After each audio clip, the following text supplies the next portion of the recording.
So hello everyone and welcome to physical education India. CUET PG का साल 2024 में entrance का जो पेपर हुआ था उसका आज हम लोग सेकंड वीडियो जो है रिकॉर्ड करेंगे, यानी कि सेकंड पार्ट में क्वेश्चन नंबर 26 से लेके क्वेश्चन नंबर 50 तक के जो 25 क्वेश्चन थे हम उनको कवर करेंगे।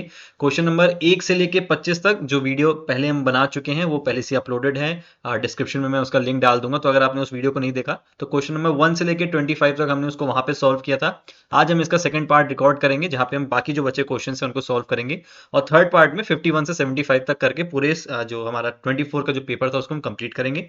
बाकी जो क्लासेस हैं वो 10th ऑफ नवंबर से स्टार्ट हो रही हैं, तो अगर आप इस वीडियो को 10th नवंबर के पहले देख रहे हो तो फटाफट आप ज्वाइन कर लो, और अगर आप बाद में भी देख रहे हो तो टेंशन मत लेना कि आप कुछ दिन की क्लासेस छूट गई हैं। रिकॉर्डेड सेशंस आपको मिल जाएंगे, आप फटाफट सारे क्लासेस को रिकॉर्डेड देख सकते हो, उसके बाद लाइव हमारे साथ ज्वाइन करके आप अपने सिलेबस को कंटिन्यू कर सकते हो।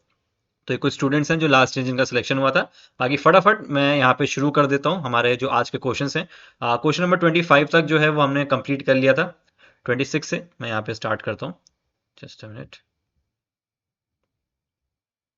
ठीक है, तो क्वेश्चन नंबर 26 हम यहाँ पे स्टार्ट करेंगे, that is which of the type of carbohydrate is the simplest form of glucose. तो कार्बोहाइड्रेट्स के कुछ फॉर्म्स होते हैं जिसमें आपको बेसिकली दो मिलेंगे। First is simple form and second is complex form. तो अगर मैं सिंपल की बात करूं तो सिंपल फॉर्म में आपके मोनोसैकेराइड्स और डाइसैकेराइड्स से दोनों आ जाते हैं, और कॉम्प्लेक्स में आपका आता है पॉलीसैकेराइड्स। लेकिन यहाँ पे आपसे पूछा गया सिंपलेस्ट फॉर्म कौन सी है, तो अगर आप मोनो और डाइसैकेराइड्स में भी देखोगे तो जो मोनोसैकेराइड्स होते हैं ये आपके सिंपलेस्ट फॉर्म होते हैं। तो अगर आपने सुना होगा तो इनके अंदर ग्लूकोज, गैलेक्टोज, फ्रुक्टोज, अगर ऐसी चीजें आपने सुनी होंगी तो ये मोनोसैकेराइड्स के अंदर आते हैं, यानी कि बेसिकली सैकेराइड्स हम शुगर को ही बोलते हैं, और इनके अंदर शुगर का सिर्फ एक मॉलिक्यूल जिसमें होता है तो उन्हें हम मोनोसैकेराइड्स बोलते हैं। मोनो का मतलब होता है वन, डाई का मतलब आपको पता है होता है इसका मतलब टू, और पॉलीसैकेराइड्स में फिर मल्टीपल जो सैकेराइड्स होते हैं वो आ जाते हैं, इसलिए इसको हम लोग कॉम्प्लेक्स में काउंट करते हैं। डाइसैकेराइड्स की अगर मैं बात करूं तो उसमें हमारा सुक्रोज आ जाता है और माल्टोज आ जाता है। तो ऐसे बहुत सारे जो फॉर्म्स होते हैं ऐसे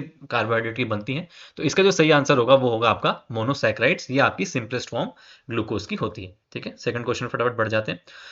क्वेश्चन हम हमेशा की तरह ही सॉल्व करेंगे कि जो ऑप्शंस में भी अगर मेरे पास कुछ आपको बताने के लिए होगा तो मैं उसमें भी आपको बताऊंगा, ताकि एक ही क्वेश्चन से जितनी ज्यादा इन्फॉर्मेशन आप गेन कर सको आप यहाँ पे गेन कर लो, और सिर्फ ऐसा ना हो कि आप लास्ट ईयर के पेपर को देख के समझ जाओ। अगर आप इन सारे वीडियोस को, जो 3 वीडियोस में अपलोड करूंगा 2024 के पेपर के, अगर आप इनको भी अच्छे से पढ़ लोगे तो काफी हद तक काफी टॉपिक्स तो आपको इनसे क्लियर हो जाएंगे। चलो, arrange the following steps of digestion process in the body in a sequential order. तो थोड़ा सा ये लास्ट ईयर इस क्वेश्चन के ऊपर काफी ज्यादा चर्चा हुई थी। कुछ एनटी ने गलत आंसर भी इसका दे दिया था, जो बाद में रिवाइज हुआ था जब बच्चों से हम लोग ने यहाँ पे कुछ प्रूफ दे के उनसे चैलेंज करवाया इस क्वेश्चन को। तो एक बार देख लेते हैं कि सही आंसर क्या था इसका और उन्होंने क्या दिया था, तो आप इससे सब समझ जाओगे। तो सबसे पहले waste are remove from the body. तो इस लाइन को तो आपको पढ़ के समझ में आ रहा होगा कि ये लास्ट का काफी है, और आप सारे ऑप्शंस में देख सकते हो कि जो ए है वो लास्ट में ही है। तो waste are remove from the body सबसे लास्ट की चीज हो गई। इसके बाद है B, food is liquefied and digested into the.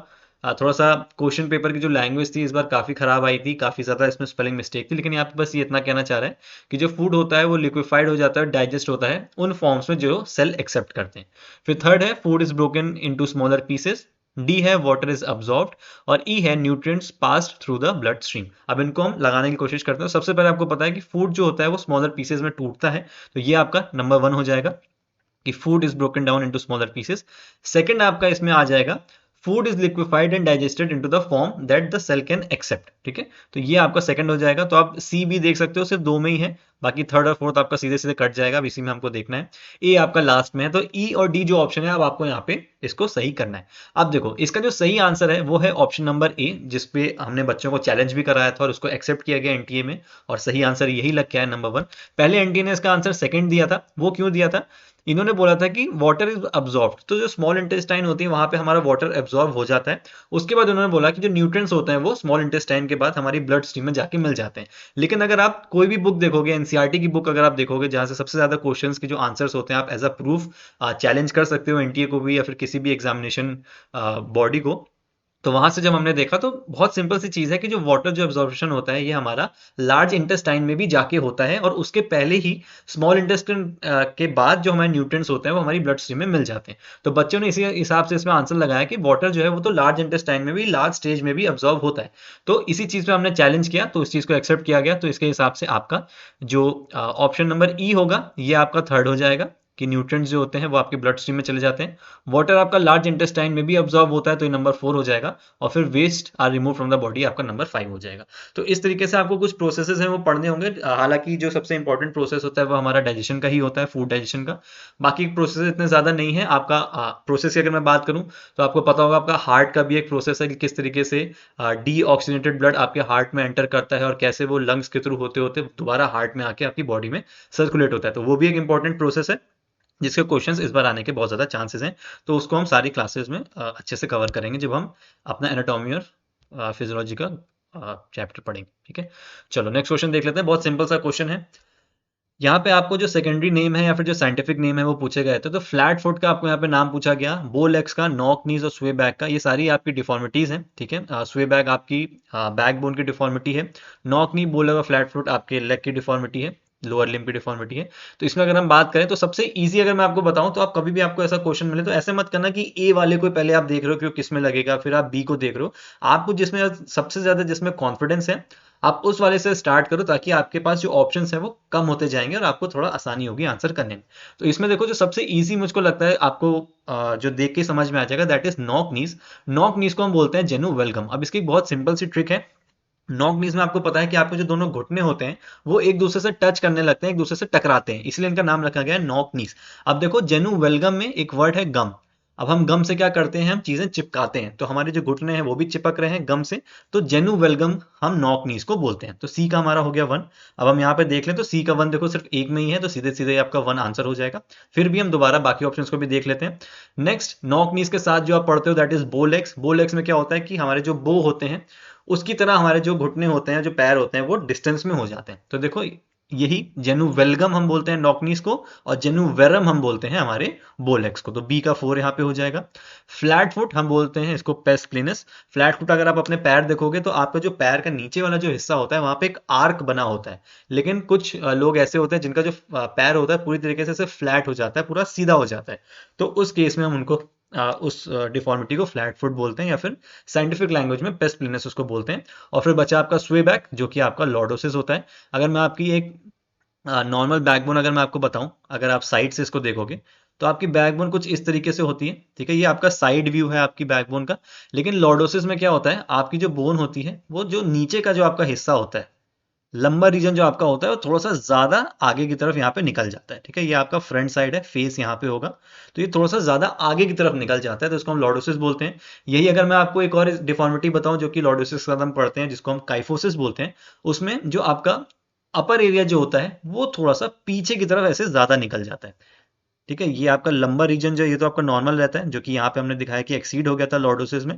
पर ये यहाँ पे नॉर्मल, लेकिन ये जो आपका पीछे वाला जो हिस्सा है, जो अपर बैक का जो पीछे का हिस्सा है, वो आपका बहुत ज्यादा पीछे की तरफ निकल जाता है, तो उसको हम काइफोसिस बोलते हैं। हालांकि वो ऑप्शंस में यहाँ पे नहीं है, लेकिन ये डिफॉर्मिटी है जिसको हम क्लासेस में अच्छे से पढ़ेंगे। कुछ ऐसी डिफॉर्मिटीज है जिनसे क्वेश्चन आते हैं, तो ये भी आपको इसमें पता होना चाहिए। ठीक है, और अगर मैं काइफोसिस की बात करूं तो इसको हम लोग हंच बैक या राउंड बैक के नाम से भी जानते हैं। ठीक है, तो इसमें नंबर 1 हमारा ऑप्शन है वो ठीक हो जाएगा। चलो नेक्स्ट क्वेश्चन देखते हैं। How many gold medal won by India in Hangzhou Asian games. अब देखो एशियन गेम्स का जो हैंगजू में हुआ था इसके क्वेश्चंस तो आपको नहीं आएंगे, लेकिन आपको पता है, हालांकि इसका जो सही आंसर है वो 28 ही है। ठीक है, लेकिन आपको पता है कि आपके ओलंपिक्स हुए अभी रिसेंटली, तो ये आपका बहुत ज़्यादा इंपॉर्टेंट पार्ट प्ले करेगा और इससे आपके क्वेश्चंस बनने के काफ़ी ज़्यादा चांसेस हैं। ओलंपिक्स का आपके पूछे जा सकते हैं कि इंडिया ने कितने मेडल जीते थे। तो आपको पता है कि टोटल हमने 6 मेडल जीते थे, जिसमें 1 सिल्वर था और 5 हमारे ब्रॉन्ज मेडल थे। पैरालंपिक्स का आपको पता होना चाहिए कि हमने टोटल 29 मेडल्स जीते थे, तो उसका भी आपको बाइफर्केशन पता होना चाहिए कि गोल्ड हमने 7 जीते थे, सिल्वर 9 थे और हमारे ब्रॉन्ज बचे 13।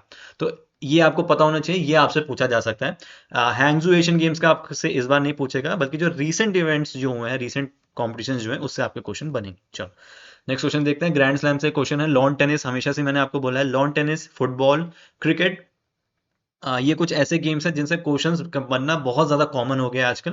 तो ये भी आपका गेम्स एंड स्पोर्ट्स से क्वेश्चन आया था। इसमें आपसे पूछा था कि कौन सा ऐसा ग्रैंड स्लैम है जो कि ग्रास पे खेला जाता है। तो आपको पता होना चाहिए कि जो आपका विम्बलडन होता है ये आपका ग्रास पे होता है। इसके बाद अगर मैं आपको बताऊं तो आपका जो ऑस्ट्रेलियन ओपन और आपका जो फ्रेंच ओपन होता है ये आपका हार्ड कोर्ट पे होता है। ठीक है, ये आपका हार्ड कोर्ट पे होता है। और जो आपका फ्रेंच ओपन होता है ये आपका क्ले कोर्ट आप जिसको बोलते हो, तो ये आपका क्ले कोर्ट पे होता है। ठीक है, तो ये आपको पता होना चाहिए अब, क्योंकि ग्रास पूछ लिया तो आपसे इस बार क्ले या फिर हार्ड कोड के बारे में पूछा जा सकता है। एक क्वेश्चन इससे और बनता है कि इनको सीक्वेंस में लगाने के लिए आता है कि इनमें से जो ग्रैंड स्लैम्स हैं वो ईयर वाइज कैसे कैसे होते हैं। तो इसको याद करने की बहुत ईजी ट्रिक है। आप हर ग्रैंड स्लैम का जो पहला अल्फाबेट है सिर्फ उससे इसको समझ जाएंगे। सबसे पहले देखो ऑस्ट्रेलियन ओपन का ए आता है, तो ऑस्ट्रेलियन ओपन सबसे पहले होता है साल में। ये ग्रैंड स्लैम्स हर साल होते हैं, तो ऑस्ट्रेलियन ओपन सबसे पहले हो जाता है जनवरी में। इसके बाद आप देखोगे ए के बाद एफ आ रहा है, तो उसके बाद फ्रेंच ओपन ही होता है। इसके बाद आपका विंबलडन होता है और इसके बाद आपका यूएस ओपन होता है। ठीक है, तो ये सीक्वेंस है। इसी सीक्वेंस में हर साल आपके ग्रैंड स्लैम्स होते हैं। और एक फ्रेंच ओपन से क्वेश्चन बनता है कि फ्रेंच ओपन को और क्या बोलते हैं, तो रोलैंड गैरोस भी इसको बोला जाता है। ठीक है, तो इस चीज का भी आप ध्यान रखना कि फ्रेंच ओपन को हम रोलैंड गैरोस भी बोलते हैं। तो ये कुछ क्वेश्चन हैं जो कि लॉन टेनिस से आते हैं। बाकी ऐसे और भी गेम्स के जो क्वेश्चन बनते हैं उसको हम लोग क्लासेस में अच्छे से डिस्कस करेंगे। चलो, which of the following are the items of JCR test battery. तो ये आपका टेस्ट एंड मेजरमेंट से क्वेश्चन है। हम जेसीआर की तरह बहुत सारे टेस्ट है जिनके बारे में पढ़ेंगे। तो देखो जेसीआर के बारे में आपको बता दूं, इसमें जो जेसीआर लिखा है इसी में इसका जवाब है। जे का मतलब होता है जंप, तो आपके वर्टिकल जंप्स इसमें एक टेस्ट बैटरी होती है।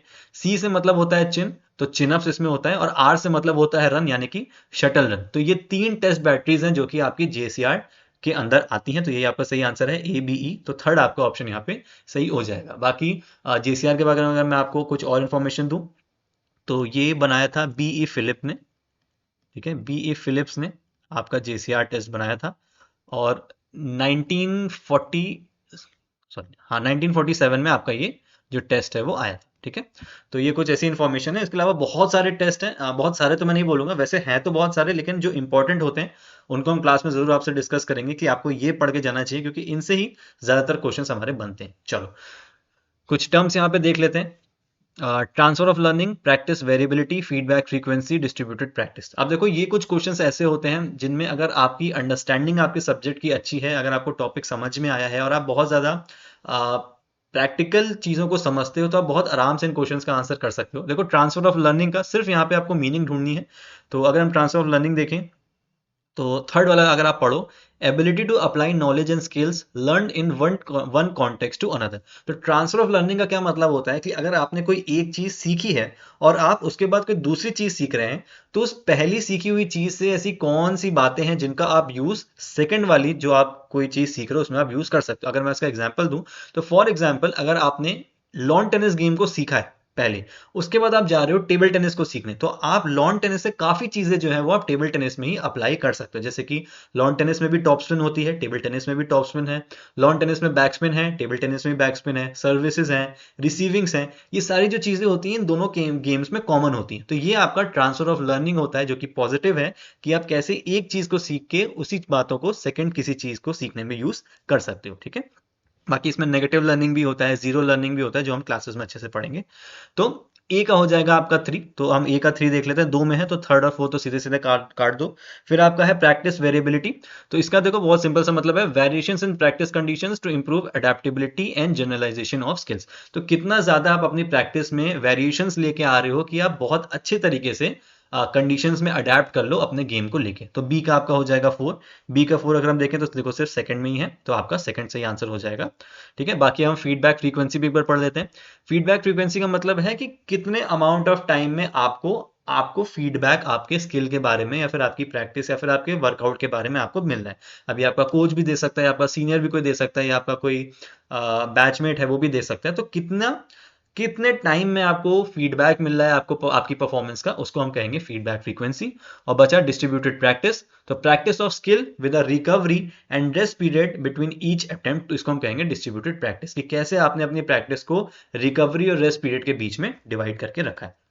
तो ये कुछ नहीं, कुछ बेसिक्स आपके टर्म्स थे जो कि आपको पता होने चाहिए। चलो, what is the primary purpose of delimiting the sample in research. तो ये आपका रिसर्च से एक क्वेश्चन है। डीलिमिटिंग आपको एक टर्म है जो रिसर्च में पढ़ना होगा, और इसी के साथ साथ लिमिटिंग एक वर्ड है। ये दोनों ही काफी ज्यादा कंफ्यूज करते हैं स्टूडेंट्स को कि डीलिमिटिंग का क्या मतलब होता है और लिमिटिंग का क्या मतलब होता है। तो देखो सबसे पहले मैं आपको टर्म समझा देता हूँ। डीलिमिटिंग का मतलब होता है कि एज अ रिसर्चर अगर आप कोई रिसर्च को कर रहे हो, तो आपने अपनी तरफ से किन चीजों को एक्सक्लूड कर दिया है अपनी स्टडी में से, वो आपका कहलाता है delimitations of the study. For example, मैंने अगर ये बोला कि पहले मैंने प्लान किया कि मुझे 3 स्टेट्स के बीच में अपनी स्टडी करनी है, यानी कि मैं 3 स्टेट्स के सैंपल को लेकर अपनी स्टडी करनी है, उत्तराखंड, यूपी और मान लो कि मुझे राजस्थान। 3 की मुझे स्टडी करनी।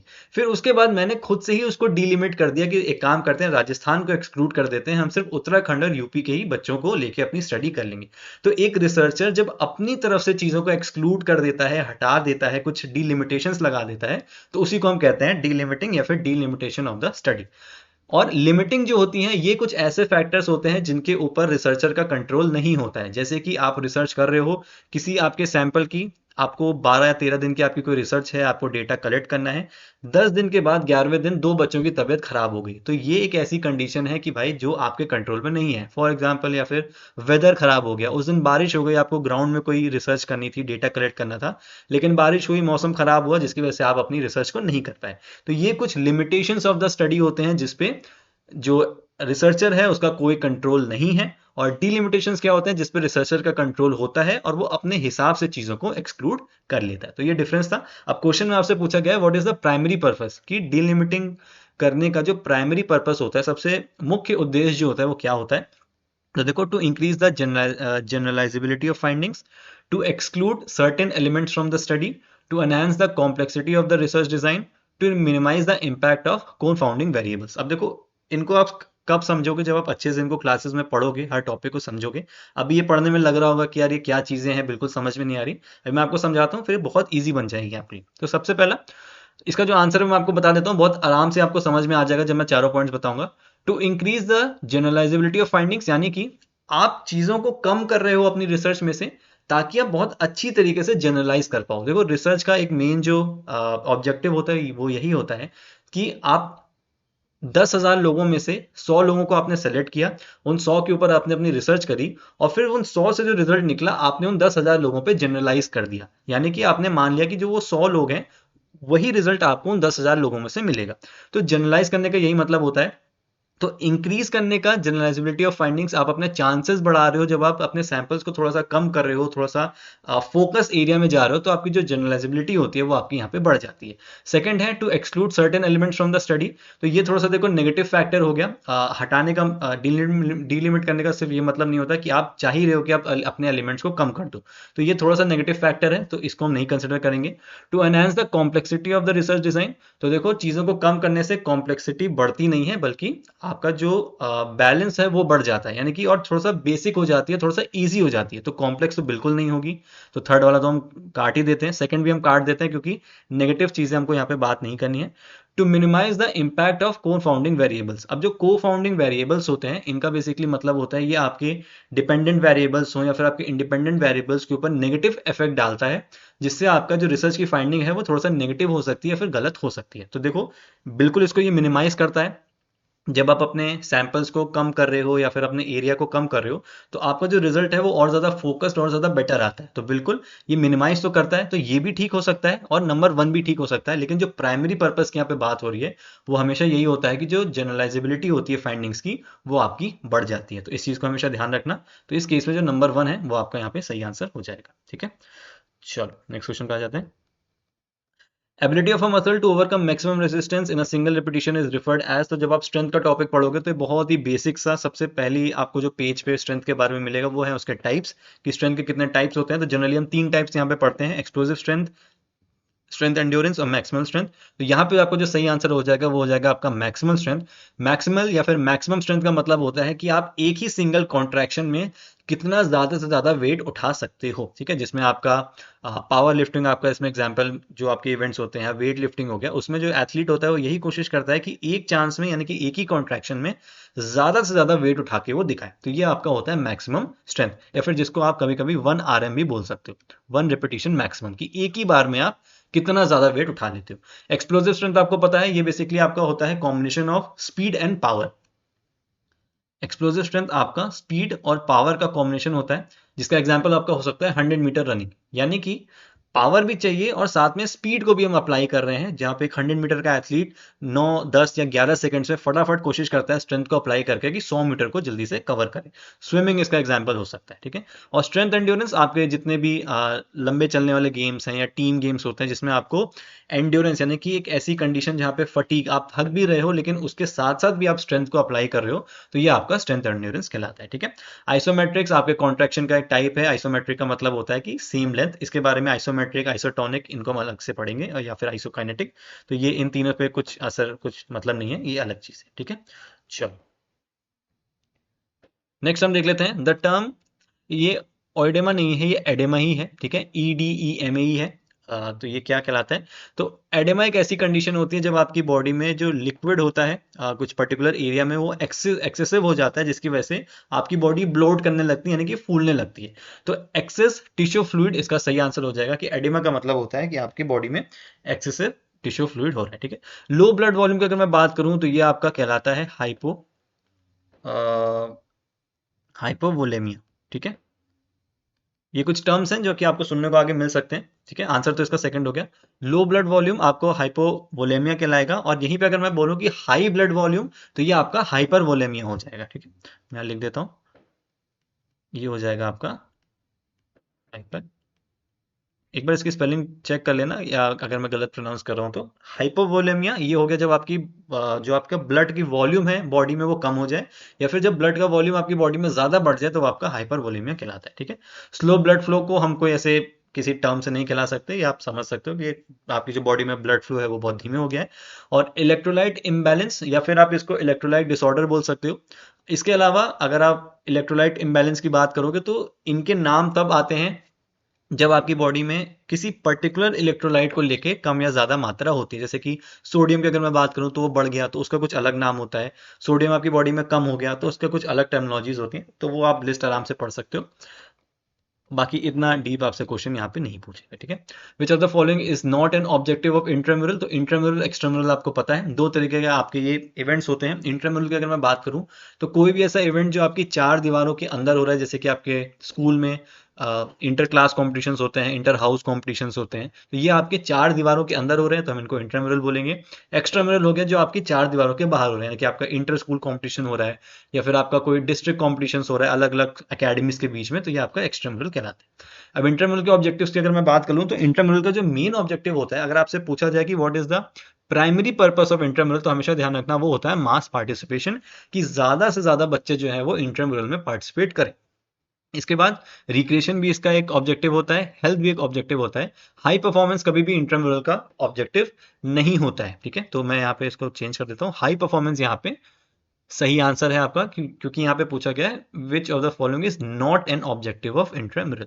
तो यहाँ पे परफॉर्मेंस की बात नहीं होती, यहाँ पे बेसिकली बच्चों को और अच्छा परफॉर्म करने के लिए या फिर इस चीज के लिए नहीं बोला जाता, बल्कि ज्यादा से ज्यादा पार्टिसिपेशन के लिए बोला जाता है। बच्चे इंजॉय करें, अपनी हेल्थ का ध्यान रखें, कुछ रूल्स रेगुलेशंस थोड़े बहुत सीख जाएं, इन सब चीजों पे इंटरम्यूरल में आपका फोकस होता है, ठीक है।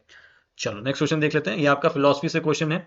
आइडियलिज्म, रियलिज्म, नेचुरलिज्म और प्रेगमेटिज्म, ये चार आपकी फिलोसफीज हैं जो कि बहुत बार पूछी जाती हैं। मैं आपको एक बहुत छोटे छोटे टर्म्स में इनको समझा देता हूँ। आइडियलिज्म जो है ये आपकी प्लेटो ने दी थी, और इनका जैसे कि आप वर्ड समझ सकते हो आइडिया, तो इनका कहना था कि जो संसार है वो एक इंसान के आइडिया से ही बना हुआ है, उसके परसेप्शन के बेसिस पे ही बना हुआ है, ठीक है। बाकी इनकी काफी और डिटेल है जो हमने नोट्स में रखी है, तो क्लासेस में हम उसके बारे में डिस्कस करेंगे।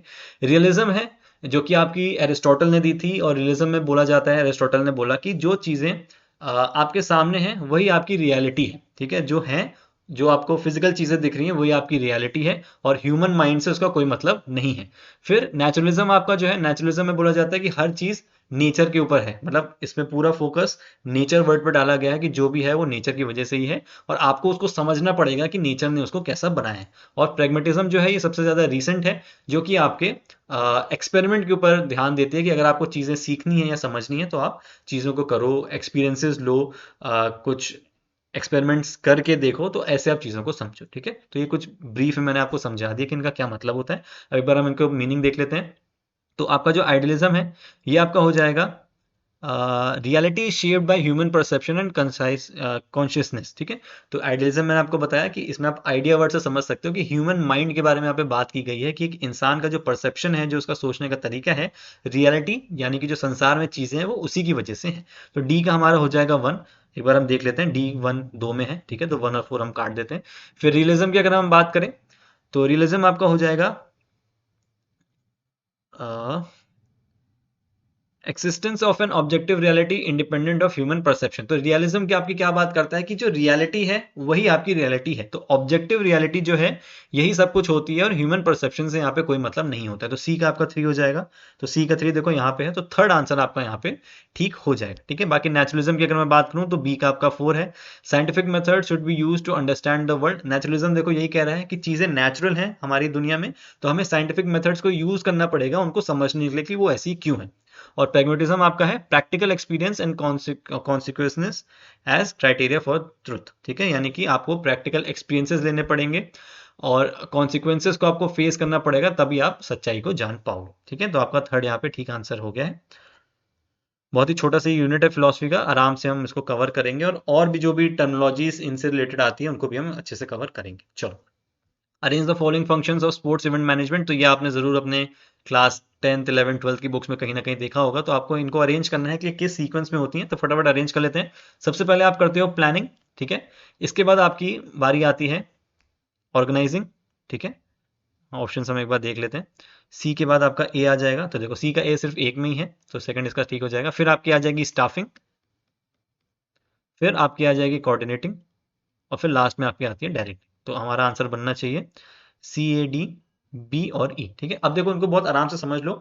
हम किसी इवेंट को लेके बात करते हैं कि अगर आपको, हम सब स्पोर्ट्स में, तो अगर आपको कोई इवेंट ऑर्गेनाइज कराना है स्पोर्ट्स में, तो आप सबसे पहले क्या करोगे, उसकी प्लानिंग करोगे। आप पहले एक ब्लूप्रिंट बनाओगे, अपने दिमाग में चीजें सोचोगे, पेपर पे सारी चीजें नोट डाउन करोगे कि मेरा इवेंट ऐसा होना चाहिए, ये जरूरतें पड़ेंगी, ये प्रॉब्लम्स आ सकती हैं, तो उनको कैसे ठीक करना है। तो सबसे पहले आप क्या करते हो सबसे पहले आप करोगे उसमें प्लानिंग।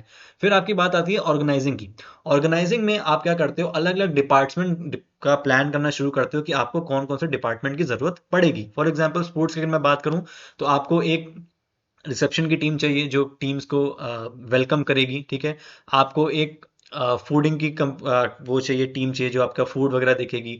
लॉजिंग का आपको चाहिए कि होटल्स में कहाँ पे रुकवाना है। आपको एक सपोर्ट स्टाफ चाहिए होगा, या फिर अगर मैं कहूँ तो आपको ट्रांसपोर्ट की एक टीम चाहिए होगी, आपको ऑफिशियल्स की एक टीम चाहिए होगी। तो ये सारी ऑर्गेनाइजिंग में आता है कि आप प्लान कर लेते हो कि किनको किनको या फिर कौन कौन से डिपार्टमेंट मुझे जरूरत पड़ेगी, और उन डिपार्टमेंट के अंदर कितने कितने लोगों की मुझे जरूरत पड़ेगी। यहां तक अभी आपका जो इवेंट होता है वो शुरू नहीं हुआ होता है, यहाँ पे सिर्फ आप एक प्लान कर रहे होते हो और चीजों को सोच रहे होते हो कि किस तरीके से वो होनी चाहिए। थर्ड आपका आता है स्टाफिंग। अब यहाँ पे थोड़ा सा फिजिकल वर्क शुरू हो जाता है। स्टाफिंग जैसे कि मतलब है, इसमें स्टाफ वर्ड आपको दिख रहा है, तो यहाँ पे आप लोगों को हायर करना शुरू कर देते हो। यानी कि जो ऑर्गेनाइजिंग वाला पार्ट था, वहां पे आपने जितनी सारी चीजें प्लान करी कि मुझे ये डिपार्टमेंट चाहिए, इतने लोग चाहिए, तो अब आप उन डिपार्टमेंट्स के लिए और उन लोगों में स्टाफ भरना शुरू करोगे, लोगों को, ठीक लोगों को हायर करना शुरू करोगे। ठीक है, फिर आपका जो नेक्स्ट आ जाता है वो होता है कोऑर्डिनेटिंग। अब कोऑर्डिनेटिंग में बेसिकली यहाँ पे क्या होता है, कोऑर्डिनेटिंग और डायरेक्टिंग जो है थोड़ा सा इसमें लोग कंफ्यूज होते हैं। कोऑर्डिनेटिंग का मतलब है, आप ऐसे समझो कि अगर आपने कोई एक नई टीम बनाई है, तो शुरू शुरू में लोगों के बीच में इतना अच्छा कम्युनिकेशन नहीं होता है। वो एक दूसरे को अगर मैं ऐसे कहूँ कि वो आर्ग्यूमेंट भी वहाँ पे होता है, या फिर वो एक दूसरे को ही ब्लेम करते हैं कि जो गलती हो रही है वो इसकी वजह से हो रही है, फिर इस डिपार्टमेंट की वजह से हो रही है। तो कोऑर्डिनेटिंग का जो पार्ट होता है वो होता है लोगों को साथ में लाना, उनको समझाना, एक साथ मिलकर उनको काम करवाना, उनको काम सिखाना। ये सारी चीजें जो होती हैं ये आपका स्टाफिंग के बाद कोऑर्डिनेटिंग में आ जाता है। और जो लास्ट वाला है आपका डायरेक्टिंग, यहाँ पे एक जो लीडर होता है उसका काम होता है अपनी टीम्स को मोटिवेट करना, क्योंकि यहाँ पे जो टीम्स हैं वो अपना अपना काम समझ चुकी होती हैं। उनको मोटिवेट करना, उनको सही रास्ता दिखाना, उनको करेक्ट करना उनकी छोटी छोटी गलतियों पे। तो ये आपका डायरेक्टिंग में आ जाता है। तो ये आपके बेसिक से कुछ 5 टर्म्स हैं, तो ये आपके इसी तरीके से अरेंज होते हैं। ठीक है, चलो। Exercise should be the major component of obesity treatment. बिल्कुल, ओबेसिटी का मतलब आपको पता होगा, जब आप बहुत ज़्यादा ओवरवेट हो जाते हो तो आप ओबेस कहलाने लगते हो, जिसके अलग अलग क्राइटेरिया होते हैं। ओबेस 1, ओबेस 2, ओबेस 3, ऐसे क्राइटेरिया आपके बनते हैं, जिसको जनरली हम बीएमआई स्कोर से नापते हैं। By which of the following mechanism exercise में प्रोड्यूस रिडक्शन इन एडिपोसिटी। एडिपोसिटी का मतलब होता है, एडिपोज जो होते हैं वो हमारे बॉडी में फैट होता है, और एडिपोसिटी का मतलब हो गया जो फैट स्टोर्ड है हमारी बॉडी में, उसकी बात यहाँ पे हो रही है। तो एक्सरसाइज से क्या करने पे इनमें से जो 5 ऑप्शंस आपको दिए हैं कि क्या क्या होता है जिससे आपका जो फैट है बॉडी में वो कम होता है। तो देखो, increase lipid oxidation, increase resting metabolic rate, increase preference of for fat, increase lean tissue deposition, या फिर डिक्रीज रेस्टिंग मेटाबॉलिक रेट। अब देखो यहाँ पे दो आपको दिख रहे होंगे, एक इंक्रीज्ड आरएमआर और एक डिक्रीज्ड आरएमआर। तो देखो रेस्टिंग मेटाबॉलिक रेट जो होता है ये बेसिकली आपका होता है या फिर जिसको हम कभी कभी बेसल मेटाबॉलिक रेट भी बोलते हैं, जब आपकी बॉडी रेस्ट की कंडीशन में होती है तो रेस्ट करते करते आपकी बॉडी में कितनी कैलोरीज बर्न हो रही हैं उसको हम कहते हैं बीएमआर, या फिर रेस्टिंग मेटाबॉलिक रेट भी हम उसको बोल सकते हैं। तो देखो, अच्छी बात तो यही होगी ना कि आपका जो रेस्टिंग मेटाबॉलिक रेट है वो बढ़े। आप जब सो रहे हो तो आपकी बॉडी में जितनी ज़्यादा कैलोरीज बर्न होंगी उतना ज़्यादा ही तो आपकी बॉडी से मोटापा, यानी कि जो ओबेसिटी की यहाँ पे बात हो रही है, जो फैट स्टोर की बात हो रही है, वो कम होगा। तो बिल्कुल वो तो इंक्रीज होनी चाहिए, तो डिक्रीज तो नहीं होगी। तो आपको एक ही बार में पता चल गया कि बी आपका होगा और ई ऑप्शन आपका नहीं होगा। ठीक है, तो हम देख लेते हैं बी किस में है। तो पहले ऑप्शन में बी है और दूसरे ऑप्शन में बी है, यानी कि सेकंड और थर्ड तो हमारा कट गया। ए दोनों में ही है तो ए को हम सीधे सीधे लगा देते हैं कि सॉरी, हाँ चारों में ही है, तो लिपिड ऑक्सीडेशन जो होगा वो तो आपका होगा। फिर देखो आपका बचा इंक्रीज प्रेफरेंस फॉर फैट। तो देखो इस लाइन का तो कोई सेंस ही नहीं बना कि फैट के लिए प्रेफरेंस क्यों बनेगी, जब आप अपनी बॉडी से फैट को कम करने के लिए ये सारी चीजें कर रहे हो, एक्सरसाइज कर रहे हो, तो प्रेफरेंस और फैट का तो कोई बात ही नहीं है। तो बहुत सिंपल सा क्वेश्चन था, ए बी डी आपका इसमें सही आंसर हो जाएगा। ऑप्शन वन आपका यहाँ पे ठीक हो जाएगा। ठीक है, जो लीन टिश्यू डिपोजिशन है वो आपका बढ़ जाएगा और जो फैट टिश्यूज हैं वो आपके कम होने लगेंगे। ठीक है, तो कुछ क्वेश्चंस तो ऐसे हैं कि आप इनको बहुत आराम से अपने इंटेलिजेंस से ही सॉल्व कर सकते हो। चलो एक क्वेश्चन ऐसा ये भी है, which of the following are the long term effects of exercise on our body. जब हम एक्सरसाइज करते हैं तो इन पांचों में से कौन से हैं जो कि लॉन्ग टर्म इफेक्ट्स हमारे बॉडी के ऊपर होते हैं। ठीक है, तो ए है आपका पल्मोनरी डिफ्यूजन इंक्रीजेस, बी है डिक्रीज्ड हार्ट रेट, सी है increased resting heart rate, D है इंक्रीज्ड ब्लड प्रेशर और ई है रेसिडुअल वॉल्यूम इंक्रीजेस। अब देखो इसमें एक आपको बहुत सिंपल सा नेगेटिव मिल गया होगा, इंक्रीज्ड ब्लड प्रेशर। जब आप एक्सरसाइज कर रहे हो तो आपका ब्लड प्रेशर इंक्रीज थोड़ी ना होगा। ब्लड प्रेशर इंक्रीज होना तो अच्छी बात नहीं है, यानी कि वो ज्यादा एक्सरसाइज करने से वो नॉर्मल रहेगा या फिर हल्का सा लो टू नॉर्मल रहेगा कि आप बैलेंस रहो। तो डी तो देखो हो ही नहीं सकता, अब डी नहीं हो सकता तो डी चलो किसी में दिया ही नहीं है तो बात ही खत्म होगी। इसके बाद हम बात करते हैं जो पल्मोनरी डिफ्यूजन होता है, इसका क्या मतलब होता है।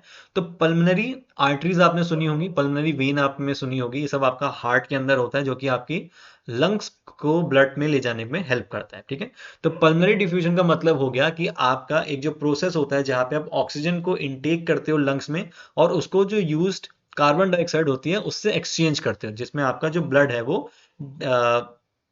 ऑक्सीजनेटेड हो जाता है। जब ऑक्सीजन हमारी बॉडी में आती है तो हमारा जो ब्लड होता है वो हमारा ऑक्सीजन से भर जाता है। तो ये चीज क्या होगी, इंक्रीज होगी। बिल्कुल, तो आप जितना ज्यादा एक्सरसाइज करोगे पल्मोनरी डिफ्यूजन जो होगा, ये जो प्रोसेस होगा वो उतना ज्यादा अच्छा हो जाएगा, उतना ज्यादा तेज हो जाएगा, आप उतने ज्यादा अच्छी तरीके से ऑक्सीजन का इंटेक कर पाओगे और कार्बन डाइऑक्साइड को एक्सेल अपनी बॉडी से कर पाओगे। तो ए तो हो गया, तो ए 3 में है तो हम 1 2 4 को रखेंगे, 3 को हटा देंगे। डिक्रीज हार्ट रेट, बिल्कुल जो आपका हार्ट रेट है वो कम होगा। अभी हम इसको थोड़ा सा डाउट में रखते हैं, आगे देखते हैं। इंक्रीज्ड रेस्टिंग हार्ट रेट, तो रेस्टिंग हार्ट रेट जो होता है आपको पता होगा, जब आपकी बॉडी कुछ भी नहीं कर रही है तो आपका जो हार्ट रेट होता है उसको हम रेस्टिंग हार्ट रेट बोलते हैं। तो ये देखो ये इंक्रीज तो होगा ही नहीं। जब आप एक्सरसाइज कर रहे हो, आपने अपने हार्ट को अच्छी तरीके से ट्रेन कर दिया है, तो रेस्टिंग हार्ट रेट आपका कभी भी इंक्रीज नहीं होगा, वो कम ही होना चाहिए और कम ही होगा। तो सी आपका ऑप्शन यहाँ नहीं होगा। तो सी देखो 2 में है तो 1 और 2 दोनों कट गए, बचा आपका ए बी और ई, यानी कि डिक्रीज हार्ट रेट, आपका हार्ट रेट कम रहेगा और residual volume increases. Residual volume क्या होती है कि जब आप अपने लंग्स में या फिर आप पूरी तरीके से अपनी बॉडी में सांस को अगर छोड़ दो, for example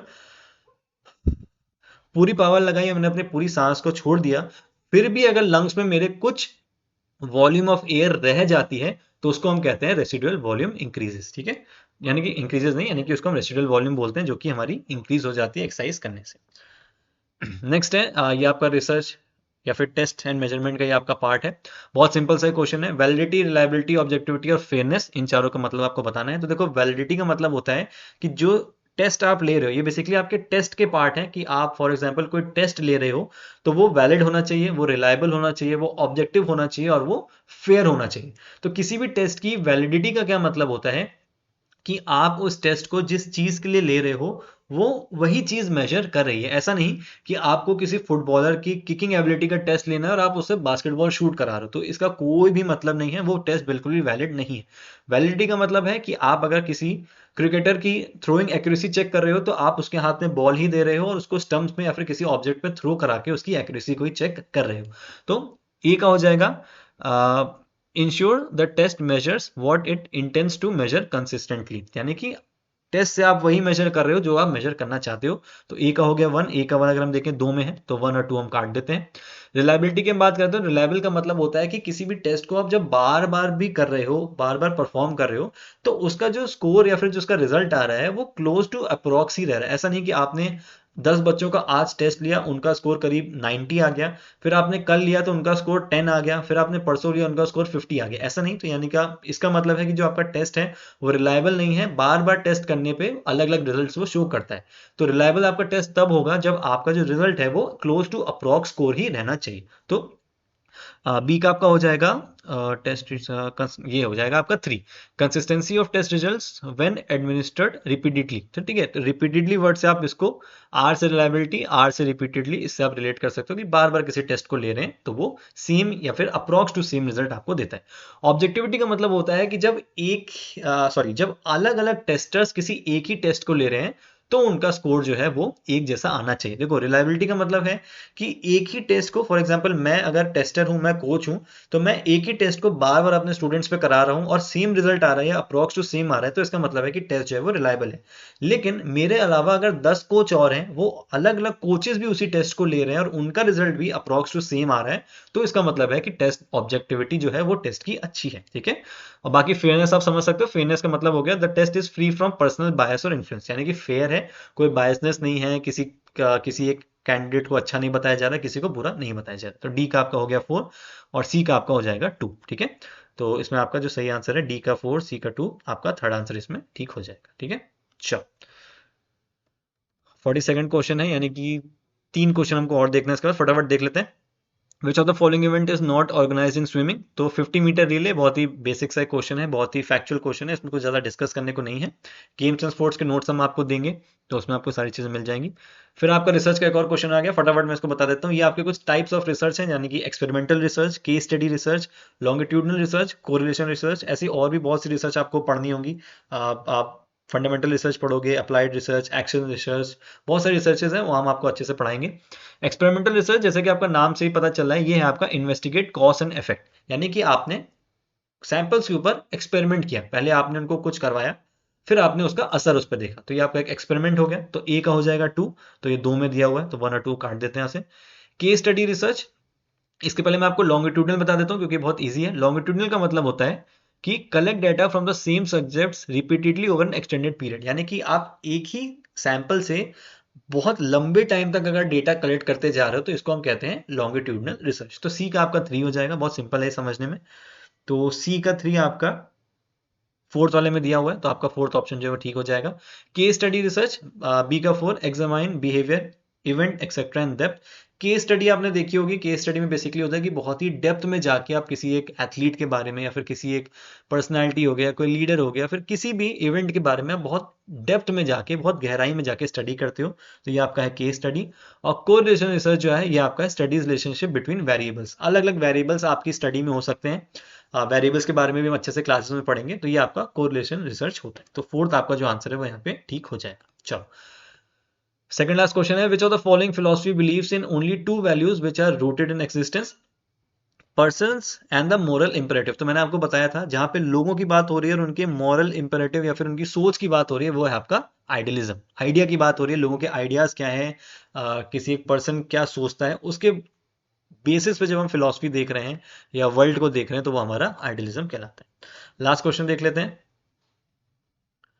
which of the following best describes the role of, नहीं लास्ट नहीं सॉरी, इसके बाद 5 क्वेश्चन और है क्योंकि हम 26 से 50 देखेंगे। ठीक है, which of the following best describes the role of physical education and socialization. तो बहुत ही सिंपल सा क्वेश्चन है, फटाफट इसको पढ़ लेते हैं।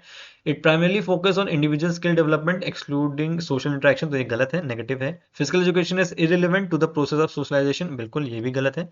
It develops team work, cooperation and communication among pairs, ये ठीक है, पर लास्ट वाला पढ़ लेते हैं। Socialization in physical education is limited to competitive except, तो बिल्कुल गलत है। ठीक है, तो थर्ड वाला आपका सही आंसर इसका हो जाएगा, इसमें तो आपको कुछ ऐसा सोचने की जरूरत नहीं है। चलो, which of the following features are associated with NEP 20 with respect to higher education in India. तो NEP 20 आपकी जो न्यू एजुकेशन पॉलिसी आई थी, उसमें कुछ टर्म्स आए थे, ये बहुत सिंपल सा क्वेश्चन है, अगर आप इसको पढ़ो तो देखो इसमें कुछ नेगेटिव चीजें दी हुई हैं। Need to study in English medium only, तो ऐसा तो कभी नहीं बोला जाएगा कि आपको इंग्लिश मीडियम में ही पढ़ना है। इवन मदर टंग की जो एक अवेलेबिलिटी है वो आ गई है कि आप मदर टंग में भी पढ़ सकते हो स्टार्टिंग कुछ क्लासेस, तो बी हटा दो। बी हमने हटाया तो 1 हट गया, 2 हट गया। No option to earn regular dual degree at same duration, तो ये भी आपका गलत है, तो डी हटा दो, तो आपका बचा ACE। CBCS आपका सिस्टम यहाँ पे आ गया है, चॉइस बेस्ड क्रेडिट सिस्टम है, जहाँ पे आपको सेमेस्टर वाइज या सब्जेक्ट वाइज क्रेडिट मिलते हैं। ठीक है, एबीसी आपने देखा होगा, एबीसी आईडी आपसे पूछी जाती है, तो ये एकेडमिक बैंक ऑफ क्रेडिट है, जहाँ पे आपके क्रेडिट स्टोर होते हैं। ये एक तरह से ये एक स्टूडेंट्स का एक बैंक है, जहाँ पे वो बता सकते हैं कि उन्होंने किस लेवल पे पढ़ाई करी है या फिर क्या क्या सब्जेक्ट्स उन्होंने पढ़े हैं। और फिर बचा आपका C, alignment of credit system with foreign universities. तो कुछ इस तरीके से इनको डिजाइन किया गया जैसे कि फॉरेन यूनिवर्सिटीज में भी ये चलता था, तो अब इंडिया में भी इसको थोड़ा सा इंप्लीमेंट किया जा रहा है। ठीक है। An imaginary an imaginary vertical surface through which movement takes place, which divides the body into right and left parts is referred as। तो हम प्लेन एंड एक्सिस पढ़ेंगे। तो राइट एंड लेफ्ट पार्ट में अगर मैं यहाँ पे एक छोटी सी बॉडी यहाँ पे आपको बनाऊं और आपको समझाने की कोशिश करूं, ठीक है, ड्राइंग के लिए माफी चाहूंगा मैं। अगर एक ये ह्यूमन बीइंग है, अगर हम इसको राइट, एक इमेजिनरी लाइन अगर मैं बनाऊं बीच में, ठीक है, और मैं इसको राइट एंड लेफ्ट पार्ट में डिवाइड करूं, ठीक है, ये हो गया इसका राइट पार्ट, ये हो गया इसका लेफ्ट पार्ट। जब आप एक ह्यूमन बीइंग के पॉइंट ऑफ व्यू से देखोगे तो राइट साइड इधर हो गया, लेफ्ट इधर हो गया, तो ये आपका कहलाता है सैजिटल प्लेन। ठीक है। इसी में अगर मैं बॉडी को बीच से काट दूं और एक फ्रंट और एक बैक पार्ट बना दूं तो वो आपका हो जाएगा फ्रंटल प्लेन। और अगर मैं बॉडी को हाफ में कर दूं कि एक ऊपर का पार्ट और एक नीचे का पार्ट, तो ये हो जाएगा आपका हॉरिजॉन्टल प्लेन। ठीक है। बाकी हम क्लासेस में इसको अच्छे से पढ़ेंगे, विद एग्जांपल्स मैं आपको समझाऊंगा कि प्लेन्स के साथ प्लेन क्या होते हैं, एक्सिस क्या क्या होते हैं और किस प्लेन के साथ कौन सा एक्सिस काम करता है। तो ये सारी चीजें आपको क्लियर हो जाएंगी। कुछ फैक्चुअल क्वेश्चंस हैं। Who was the first president of Indian Olympic association? तो सर दोराबजी टाटा जो है वो इसके पहले प्रेसिडेंट थे। ये कुछ फैक्चुअल क्वेश्चंस जो आपको पढ़ने पड़ेंगे, याद करने पड़ेंगे। Riboflavin is the chemical name of, तो B2 इसका आंसर हो जाएगा। बहुत अच्छी ट्रिक इसकी हमने बना के रखी है आपको B1 से लेके B12 आपके जितने भी बी कॉम्प्लेक्स होते हैं उनके बारे में याद करने की, कि पहला थायमीन है, फिर राइबोफ्लेविन है, तो इसकी बहुत अच्छी ट्रिक है। उसको हम क्लास में डिस्कस करेंगे, और ऐसी और भी टॉपिक्स की हमने कुछ ट्रिक बना के रखी है जो कि आपको क्लासेस में मिलेंगी। Total number of medals won by India in 35th Asian games Hangzhou, तो ये आपका 107 है। तो देखो एशियन गेम से क्वेश्चन आए हैं, ऊपर गोल्ड मेडल पूछा, यहाँ पे टोटल मेडल्स पूछे, तो ओलंपिक से भी बिल्कुल आपके यहाँ पे क्वेश्चंस बन सकते हैं। और उसी के साथ साथ जो और इंपॉर्टेंट इवेंट्स हुए हैं, वर्ल्ड कप हुआ है T20 का जो इंडिया ने जीता, तो उससे रिलेटेड क्वेश्चन भी आ सकता है कि उसका बेस्ट बैट्समैन कौन था, बेस्ट बॉलर कौन था, मैन ऑफ द फाइनल कौन था। ये सारी चीजें आपसे पूछी जा सकती है, तो इनको भी हम क्लासेस में अच्छे से कवर करेंगे। ठीक है। तो ये हमारे आज के 25 क्वेश्चन हो गए हैं 50 तक। नेक्स्ट वीडियो में हम लोग 51 से लेकर 75 तक के जो क्वेश्चंस हैं उनको कवर करेंगे। अगर आपको कोई भी डाउट है तो आप कमेंट सेक्शन में पूछ सकते हो। साथ में अगर आप क्लासेस ज्वाइन करना चाहते हो तो आप बिल्कुल, व्हाट्सएप नंबर आपकी स्क्रीन पे दिया हुआ है, आप वहां पे मैसेज करके क्लासेस को ज्वाइन कर सकते हो। So thank you so much for watching this video and stay safe.